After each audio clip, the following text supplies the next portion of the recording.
वाह मोदी जी वाह। आप बड़े जोर से और सीना ठोक कर अपने भाषणों में कहते थे कि सबका साथ, सबका विकास और सबके विश्वास के साथ ही हम इस देश को आगे ले जाएंगे।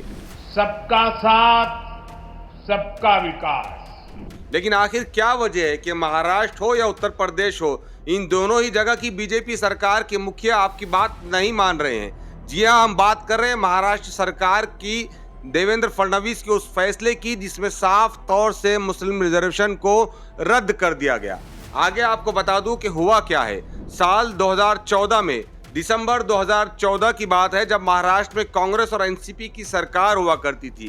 कांग्रेस सरकार ने जाते जाते शायद मुसलमानों को और मराठों को खुश करने के लिए एक फैसला लिया था और ये ऐलान किया था कि 5% मुसलमानों को सरकारी नौकरियों में और एजुकेशनल इंस्टीट्यूशन में रिजर्वेशन दिया जाएगा।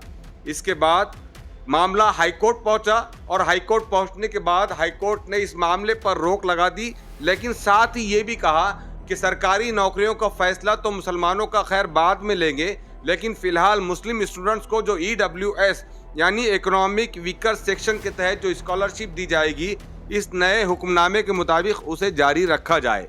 और उसके बाद से यानी 2014 से लेके आज 2026 तक मुस्लिम स्टूडेंट्स को EWS के तहत स्कॉलरशिप मिल रही थी। लेकिन आखिर ऐसी क्या वजह रही कि देवेंद्र फडणवीस ने महाराष्ट्र में मुसलमानों को 5% एजुकेशनल रिजर्वेशन को भी रद्द कर दिया। अभी सरकारी नौकरियों की तो बात काफी दूर है, वो जब फैसला हाईकोर्ट या सुप्रीम कोर्ट में होगा तब होगा, लेकिन मुसलमानों को फिलहाल EWS के तहत स्कॉलरशिप और रिजर्वेशन मिल रहा था, जिसे देवेंद्र फडणवीस सरकार ने रद्द कर दिया।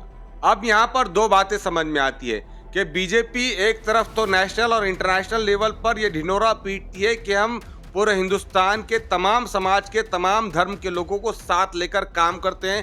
खास तौर से जब अरब ममालिक की बात आती है, मुस्लिम देशों से व्यवहार या मुस्लिम देशों से इंटरेक्शन या डीलिंग्स की बात आती है, तो मुसलमानों के साथ बहुत अच्छे व्यवहार की बात की जाती है और उसे वैसे दर्शाया जाता है। लेकिन जब बात करनी की होती है तब ये मामला दोहरा नजर आता है, जब ये म्यार दोहरा नजर आता है।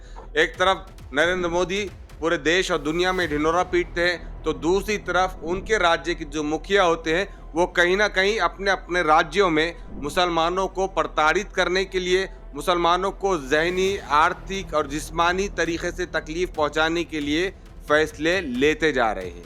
हालांकि 2014 में जो फैसला लिया गया था वो भी संविधान के दायरे में रहकर कांग्रेस और एनसीपी सरकार ने लिया था, लेकिन आखिर वही संविधान की ऐसी कौन सी दुहाई दी गई जिसके बिना पर देवेंद्र फडणवीस ने इस आरक्षण को रद्द कर दिया गया।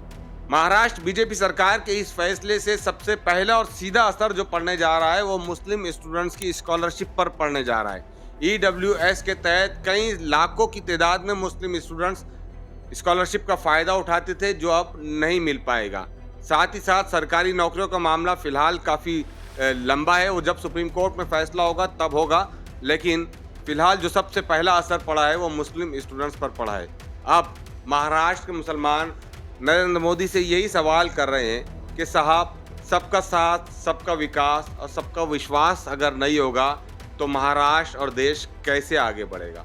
अब ये जवाब देने की जिम्मेदारी नरेंद्र मोदी की बनती है। तो आइए देखते हैं कि क्या होता है इस फैसले के बाद। फिलहाल कुछ बातें ये भी सामने आ रही है कि महाराष्ट्र में कांग्रेस के कुछ MLAs, कुछ जिम्मेदारान देवेंद्र फडणवीस के इस फैसले के खिलाफ कोर्ट का रुख करने जा रहे हैं, लेकिन कोर्ट से जब फैसला आएगा तब फैसला आएगा। फिलहाल बीजेपी सरकार ने मुसलमानों के आरक्षण को रद्द कर दिया है। शुक्रिया।